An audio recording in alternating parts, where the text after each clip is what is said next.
2024 లేదా 25లో డిగ్రీ లేదా బీటెక్ చదివారా? సాఫ్ట్‌వేర్ జాబ్ కోసం ఎదురు చూస్తున్నారా? అయితే కోడ్ జ్ఞాన్ 100 డేస్ కోర్సులో చేరండి. జాబ్ సాధించండి. నమస్తే, వెల్కమ్ టు సుమన్ టీవీ. ప్రస్తుతం మనతో పాటు హైకోర్టు అడ్వకేట్ నాగేశ్వరరావు పూజారి ఉన్నారు. వారితో మాట్లాడదాం. హలో సార్, పార్టిషన్ సూట్ గురించి చెప్పండి సార్. అంటే ఏంటి అసలు? జనరల్గా పార్టిషన్ సూట్ అంటే ఏంటంటే ఏదైనా ఒక ఆస్తి ఉండి ఆ ఆస్తికి ఉమ్మడి వారసులు ఉన్నప్పుడు లేదా ఆ ఆస్తికి మేము వారసులం అనుకున్నప్పుడు, అంటే మా ఆస్తిలో మా వాటా ఉంది అనుకున్నప్పుడు వాళ్ళు వెళ్ళి కోర్టులో ఆ ఆస్తి ఉంది, దానికి మేము ఇంతమంది వారసులం ఉన్నాము, లేకపోతే మాకు ఇంతమందికి వాటా ఉంది, మా వాటా మాకు ఇప్పించండి చూడండి పార్టిషన్ సూట్ అంటాం మనం. ఓకే, పార్టిషన్ అనే పదంలోనే ఉంది నీకు. అంటే ఆస్తిని పార్టిషన్ చేయమని, అంటే భాగాలు చేయమని చెప్పి అడుగుతాం. దీన్నే మనం పార్టిషన్ సూట్ అంటాం మనం జనరల్గా. ఎవరికి హక్కు ఉంటుంది సార్ ఇలా అడిగే హక్కు? అంటే ఎప్పుడైనా ఏమైందంటే మనకు జనరల్గా వచ్చే పార్టిషన్ సూట్స్ ఎట్లుంటాయంటే, మన భారతదేశంలో ఏముంటుందంటే చట్టం అనేది ఒకటి వేరు, మనకు సాంప్రదాయాలు అనేది వేరు ఉంటాయి. ఎవరన్నా ఒక ఆస్తి ఉన్నప్పుడు, ఎవరికన్నా ఒక ఆస్తి ఉన్నది అనుకుందాం, ఒక తండ్రి ఉన్నాడు, ఒక ఆస్తి ఉంది. ఆస్తి ఉన్న తర్వాత ఆయన ఇద్దరు బిడ్డలకు పెళ్లిళ్ళు చేసి ఉండొచ్చు, ఇద్దరు కొడుకులు ఉండొచ్చు. చేసిన తర్వాత ఏంటంటే మన దగ్గర ఏంటంటే తండ్రి ఆస్తి అనేది జనరల్గా చనిపోయిన తర్వాత డిఫాల్ట్గా కొడుకు ట్రాన్స్ఫర్ అవుతుంది. ఆల్రెడీ పిల్లలకు పెళ్లిళ్ళు అయిపోయినాయి కదా అనే ఉద్దేశంతో ఉంటారు జనరల్గా. సో వాళ్ళు ఏం చేస్తుంటారు, వాళ్ళే డిఫాల్ట్గా వాళ్ళ పేరు మీద తండ్రి చనిపోయిన తర్వాత వాళ్ళ పేరు మీద రాసుకుంటుంటారు. అట్లా ఏది ఆడపిల్లలకి ఇవ్వకుండా రాసుకుంటుంటారు. మేమే లీగల్ ఎయిర్స్. అంటే మన సమాజంలో ఏంటారు అంటే తండ్రి ఆస్తికి చనిపోయిన తర్వాత కొడుకే వారసుడు, కొడుకులే వారసులు, ఆడపిల్లలు పెళ్లి చేసుకుని వెళ్ళిపోతారు కాబట్టి అనే ఉద్దేశంతో అది కొద్దిగా తరతరాల నుంచి జరుగుతున్న అంశం. ఓకే, సో అక్కడ ఆయన ఏం రాయకుండా చనిపోతే, ఎవరైనా ఒక వ్యక్తి చనిపోయినప్పుడు ఏం రాయకుండా చనిపోతే అప్పుడు ఎంతమంది పిల్లలు ఉన్నారో అంతమంది ప్లస్ భార్య కనుక ఉంటే భార్య కూడా, వీళ్ళందరూ కలిసి మీకు వారసులు అవుతారు. సో ఇది అందరికీ సమానంగా రావాలి, సమానంగా రావాలి. ఒకవేళ సమానంగా పంచుకోకుండా ఎవరన్నా ఒక్కలే గ్రాప్ చేసిన ప్రాపర్టీని అనుకుందాం, నేను కొడుకుని నాకే వస్తాను కూడా తిరిగిండి అనుకుందాం, దెన్ దిస్ అదర్ ఎవరైతే మదర్ కావచ్చు, ఆడపిల్లలు కావచ్చు, లేకపోతే ఇక కోఅప్లికెంట్ అంటే మనకు బ్రదర్ ఉన్న కొన్ని వల్ల ఇద్దరు కొడుకులు ఉన్నారు అనుకో, పెద్దోడు ఆస్తి మొత్తం దొబ్బేస్తాడు, చిన్నోనికి ఏమి వేయడు. సో ఇట్లాంటి విషయాలలో నీకు ఎప్పుడైనా పోయి నీ కోర్టులో మనం దావా వేసుకోవడాన్నే పార్టిషన్ సూట్ అంటాం. ఇంకా సులభతరంగా అంటే ఒకటే వాక్యంలో చెప్పాలి అంటే, ఏదన్నా ఆస్తి మీద నీకు హక్కు ఉంది అనుకున్నప్పుడు, ఆస్తులు నాకు వాటా ఉంది అనుకున్నప్పుడు కోర్టుకి వెళ్ళి ఈ ఆస్తులు నాకు వాటా వస్తుంది, నా వాటా నాకు ఏం వేసుకోవడం పార్టిషన్ సూట్. అంతే. కోర్టు అన్ని పరిశీలిస్తుంది, అసలు ఆ ఆస్తి ఎవరిది, ఎట్లా ట్రాన్స్ఫర్ అయింది, దేనికి ట్రాన్స్ఫర్ అయింది, నిజంగా నీకు వాటా ఉందా లేదా, నీకు వాటా ఉంటే ఇచ్చేమని ఇస్తుంది, నీకు వాటా లేదని కోర్టు ఫీల్ అయితే అయ్యా నీకు వాటా లేదు దీంట్లో అని చెప్తుంది. కొంతమంది రైట్ లేకపోయినా పిల్లలం కదా అని చెప్పి వెళ్తారు కదా సార్. అంటే పిల్లలందరికీ మంది ఇప్పుడు మనకు పార్టిషన్ సూట్లలో ప్రాబ్లం ఏంటంటే సతాయించడానికి వేసే వాళ్ళు ఉంటారు కొంతమంది. చూద్దాం ఒక కేసు వేస్తే అలా మనకు ఏమైనా సెటిల్మెంట్ కాకపోతుందా ఏమైనా చూద్దాం అనే వాళ్ళు కొంతమంది ఉంటారు. కొంతమంది జెన్యున్ రైట్స్ ఉంటాయి వాళ్ళకు, జెన్యున్గా వాళ్ళు కొట్లాడటానికి రైట్స్, సరే నిజంగానే అన్యాయం జరిగింది ఇవ్వాలనేటోళ్ళు ఉంటారు. కొంతమంది అవగాహన లేకుండా కూడా వేస్తుంటారు.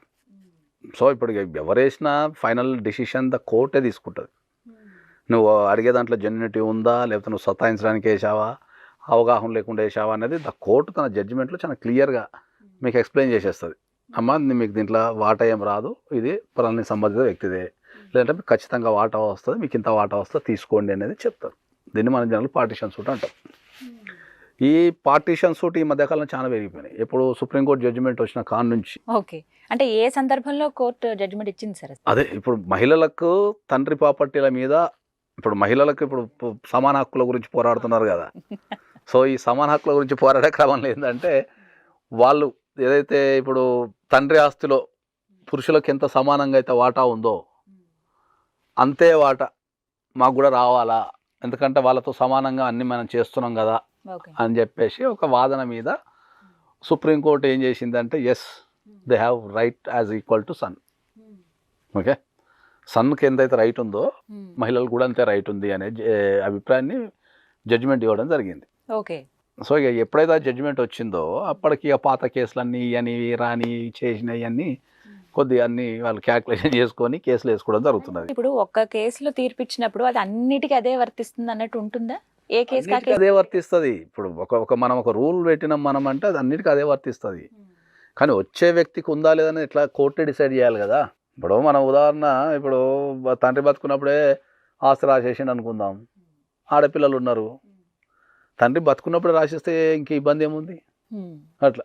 ఇప్పుడు దాన్ని ఆడపిల్లలకు రాదు, తాళతాళ్ళు ఏం చేస్తారు, తండ్రి చనిపోయాడు అనుకుందాం, మా నాన్న అది రాసేయలేదని చెప్పి కొట్టుకెళ్తారు, మాకు కూడా వాటా ఉందని. ఉంటాయి కదా సార్, అవన్నీ పరిశీలించిన తర్వాత వచ్చేది కదా జడ్జిమెంట్, నీకు ఉందా లేదా అని చెప్పేది కదా జడ్జిమెంట్, పెద్ద ప్రాసెస్ పెద్ద ప్రాసెస్ కదా. కాబట్టి వాళ్ళు ఏంటంటే మహిళలకు కూడా సమాన హక్కు, తండ్రి ఆస్తిలో వాళ్ళు కూడా చదువుకుంటున్నారు, వాళ్ళకి అన్ని హక్కులు పూర్తి చేస్తున్నారు, కష్టకాలంలో అన్ని ఫ్యామిలీలో వాళ్ళు ఒక మెంబర్ కదా, వాళ్ళని ఎందుకు మనం అది చేయాలా, వాళ్ళు they are also equal to the men అని చెప్పేసి ఆ సుప్రీంకోర్టు అభిప్రాయపడిన తర్వాతనే. ఇంతకుముందు ఏంటంటే మనకు కొన్ని కండిషన్స్ ఉండే, ఇంతకుముందు మనకు ఎన్టీ రామారావు గారు వచ్చిన కొత్తలో అప్పటిదాకా మనకు ఆస్తి హక్కు లేకుండే. అప్పుడు ఆయన ఏం చేసినంటే 85 తర్వాత పెళ్ళైన ప్రతి ఒక్కరికి ఆస్తుల భాగం రావాలని ఒక కండిషన్ పెట్టాడు. తర్వాత ఇంకా రకరకాల కండిషన్స్ వచ్చిన తర్వాత ఇక ఫైనల్గా సుప్రీంకోర్టు తీసుకున్న డెసిషన్ ఏంది, దేశ అత్యున్నత న్యాయస్థానం తీసుకున్న డెసిషన్ ఏంది అంటే ఎస్, ఆడపిల్లలకు రైట్ ఉంది, ఇర్రెస్పెక్ట్ ఆఫ్ ద పెళ్ళి అయిందా, పెళ్లి కాలేదా, పెళ్ళి ఇప్పుడు అయిందా, మొన్న అయిందా, 85 అయిందా, 90 అయిందా, ఇదంతా ఏం లేదు. ఇంకా you are equal to as a సన్కి ఎంత రైట్స్ ఉంటాయో ప్రాపర్టీ మీద నీకు అంతే రైట్స్ ఉంటాయి, ఒకవేళ ఏమన్నా ఉంటే యూ కెన్ క్లైమ్ అని చెప్పేసి సుప్రీంకోర్టు జడ్జిమెంట్ ఇచ్చింది. దాని తర్వాతనే ఇక అప్పుడు ఇక ఈ సుప్రీంకోర్టు జడ్జిమెంట్ వచ్చిన తర్వాత ఇక అప్పుడు అందరూ మళ్ళీ రీకలెక్టింగ్ నాకు ఉందా, నాకు లేదా, లేకపోతే మా అన్న సతాయిస్తుందా లేదా మా అమ్మ సతాయిస్తుందా, ఇక అన్ని రీకలెక్ట్ చేసుకుంటారు. సో అది పార్టిషన్ సూట్ అంటే భాగం అడగటమే అంతే. పార్టీషన్ సూట్ ఒకటే వాక్యం కదా, పలానా ఆస్తిలో నాకు వాటా ఉంది, నా వాటా నాకు ఇప్పి అని అడగడమే పార్టీషన్ సూట్ అంతే. సో డైరెక్ట్ కోర్టుకు వెళ్ళి వేసుకోవచ్చు సార్, పార్టీషన్ సూట్ కోర్టుకు వెళ్ళి వేసుకోవచ్చు, జిల్లా కోర్టుల్లో వేసుకోవచ్చు సార్. ఎక్కడ మనకు మళ్ళీ పార్టీషన్ సూట్కి వచ్చరికి ఏంటంటే అప్ టు 20 lakhs అయితేనేమో మనకు జూనియర్ సివిల్ జడ్జి వస్తారు, 20 to 50 అయితేనేమో సీనియర్ జడ్జి వస్తారు, 50 above అయితేనేమో ప్రిన్సిపల్ డిస్ట్రిక్ట్ జడ్జి వచ్చేస్తారు, 50 lakhs above అయితే ప్రిన్సిపల్. అంటే వెసులుబాటు అయితే ఉంది చాలా రకాలుగా, ఫస్ట్ క్లారిటీ తీసుకుని ఆ తర్వాత కోర్టు. అదే ఎప్పుడైనా ఒక పార్టీషన్ సూట్ వేయాలి అనుకుంటే ఏంటంటే ఇప్పుడు జనరల్గా ఒకటి మనం ఖచ్చితంగా చెప్పాల్సింది ఏంటంటే పబ్లిక్ ఉన్న లీగల్ నాలెడ్జ్ వేరు, పబ్లిక్ ఉన్న లీగల్ నాలెడ్జ్ వేరు. వాళ్ళు ఏంటంటే వస్తుందంట కదా, ఇప్పుడు అందరు వచ్చి మా దగ్గర ఏంటంటే కామన్ క్వశ్చన్స్ వేరు, స్పెసిఫిక్ క్వశ్చన్స్ వేరు. తండ్రి ఆస్తిలో వాటా వస్తుందా అనేది కామన్ క్వశ్చన్, అది అవును. స్పెసిఫిక్గా ఎవరికి వస్తుంది, ఎట్లా వస్తుంది అనేది మళ్ళీ నియరెస్ట్ అడ్వకేట్ దగ్గరికి వెళ్ళి కూర్చుంటేనే వాళ్ళు మీకు ఎక్స్ప్లెయిన్ చేయగలుగుతారు. రైట్ సార్, థ్యాంక్ యూ అండి.